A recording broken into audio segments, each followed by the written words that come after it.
Hello friends, good morning friends. Cozy kitchen ఛానల్ని subscribe చేసుకోండి. అలాగే ఈ ఛానల్లో ఒకసారి చెక్ చేయండి. అన్నీ సింపుల్ రెసిపీసే ఉంటాయండి. ఇప్పుడైతే గోబీ రైస్ చేస్తున్నాను.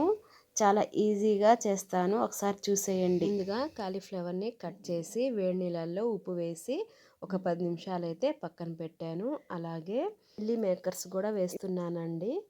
ఇప్పుడు అవి కూడా కట్ చేసుకొని వేడి నీళ్ళల్లో అయితే నానబెట్టేశాను. ఇప్పుడు రైస్ అయితే వండుతున్నానండి. పొడి పొడిగా వండుకోవాలి. ఇంకా అరకప్పు అయితే పెరుగు వేశాను. అలాగే 4-5 స్పూన్లు మైదా పిండి వేసుకోవాలి. 2 టీ స్పూన్లు కార్న్ఫ్లోర్ అయితే వేస్తున్నాను. అలాగే 1 స్పూను కారం వేస్తున్నానండి. ఇంకా 1 స్పూను అల్లం వెల్లుల్లి పేస్ట్ వేశాను. ఇంకా కొంచెం గరం మసాలా వేయాలి. అలాగే కొంచెం జీలకర్ర పొడి వేసుకుంటున్నాను. కొంచెం సాల్ట్ వేసాను. ఫుడ్ కలర్ వేస్తున్నాను. Food colour optional. ఇవన్నీ వేసి బాగా కలుపుకోవాలండి. కొంచెం నీళ్ళు అయితే వేసుకోవాలి. ఎక్కువ నీళ్ళు వేస్తే మరీ పలచగా అయిపోతుంది. ఇంకా ఇలా వేసుకున్న తర్వాత బాగా కలుపుకోవాలి. ఇలా కలుపుకున్న తర్వాత కాలీఫ్లవర్ అయితే వేసేస్తున్నానండి. ఇవైతే బాగా వేడి నీళ్ళలో శుభ్రం చేసుకోవాలి ఫస్టే. ఇప్పుడు నిమ్మరసం కూడా వేస్తున్నాను. వేసి బాగా కలుపుకోవాలండి. ఇలా కలుపుకున్న తర్వాత ఒక 10 నిమిషాలు అయితే మూత పెట్టి పక్కన పెట్టేసుకోవాలి. ఆ తర్వాత మిల్లీ మేకర్స్ కూడా కలుపుకుంటున్నానండి. అయితే పద్ధతి వేరుగా ఉంటుంది. ఇప్పుడు 2 టీ స్పూన్లు కార్న్ఫ్లవర్ వేసాను. కొంచెం కారం వేసుకోవాలి. అలాగే కొంచెం గరం మసాలా, ఫుడ్ కలర్ వేస్తున్నాను. ఫుడ్ కలర్ ఆప్షనల్ అండి. కొంచెం కలిపేసి అలాగే అల్లం వెల్లుల్లి పేస్ట్ కూడా వేసాను. ఇవి కూడా బాగా కలిపేసి పక్కన పెట్టేశానండి. 10 నిమిషాల తర్వాత అయితే ఫ్రై చేస్తున్నానండి. చూసారు కదా, ఆయిల్ కొంచెం బాగా హీట్ ఎక్కనివ్వాలి.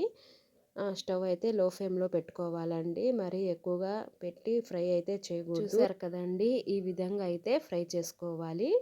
ఇలా ఫ్రై చేసుకుంటే టేస్ట్ బాగుంటుంది. అలాగే పిండి కూడా బాగా పడుతుంది. పిండి కూడా కలిపేటప్పుడు పలచగా కలుపుకోకూడదు, కొంచెం గట్టిగా కలుపుకోవాలి.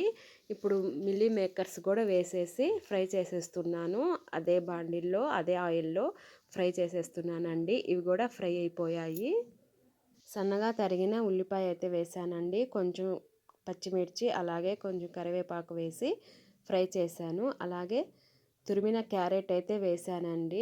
ఇదైతే ఆప్షనలే, నేనైతే వేసాను. టేస్ట్ బాగుంటుంది కానీ. ఇవన్నీ వేసి ఫ్రై అయిన తర్వాత ఇంకా ఫస్ట్ ఫ్రై చేసుకున్న కాలీఫ్లవర్ అలాగే మిల్లీ మేకర్స్ కూడా వేసి కొంచెం ఫ్రై అయితే చేశాను. ఇలా ఫ్రై అయిన తర్వాత వండుకున్న రైస్ అయితే వేసేసానండి. వేసి బాగా కలిపాను. చూసారు కదా, సోయా సాస్ కూడా వేసానండి. కొంచెము టేస్ట్ బాగుంటుందిగా అని చెప్పి అన్నీ ఇంట్లో ఉన్న వాటితోనే చేశానండి. టేస్ట్ అయితే సూపర్గా, చాలా ఈజీగా అయితే చేయొచ్చండి గోబీ రైస్. ఇంకా ఫైనల్గా అయితే కొత్తిమీర వేసి బాగా ఫ్రై అయితే చేశానండి రైస్ని. చూసారు కదా, రైస్ కూడా పొడి పొడిగా వండుకోవాలండి. అప్పుడే టేస్ట్ బాగుంటుంది. ఇంకా ఇంట్లో ఏమున్నాయో వాటితోనే చేశాను నేను. టేస్ట్ అయితే సూపర్గా ఉంది. ఒకసారి ట్రై చేయండి మీరు కూడా. బయట తెచ్చుకొని తినటం కన్నా ఇట్లా ఇంట్లోనే చేసుకొని తింటే ఆ హ్యాపీనెస్సే వేరుగా ఉంటుంది కదండి. అందుకని నేను ఇంట్లోనే సింపుల్గా ట్రై చేసేసాను. టేస్ట్ అయితే సూపర్గా ఉంది ఫ్రెండ్స్. ఒకసారి ట్రై చేయండి మీరు కూడా. ఈ వీడియో నచ్చిందా మీకు? నచ్చితే లైక్ చేయండి ఫ్రెండ్స్. మీ లైక్ చేస్తే వేరే వాళ్ళకైతే ఈ వీడియో వెళ్తుంది. ప్లీజ్ సబ్స్క్రైబ్ చేసుకోండి. అలాగే మీ ఫ్రెండ్స్కి కూడా షేర్ చేయండి.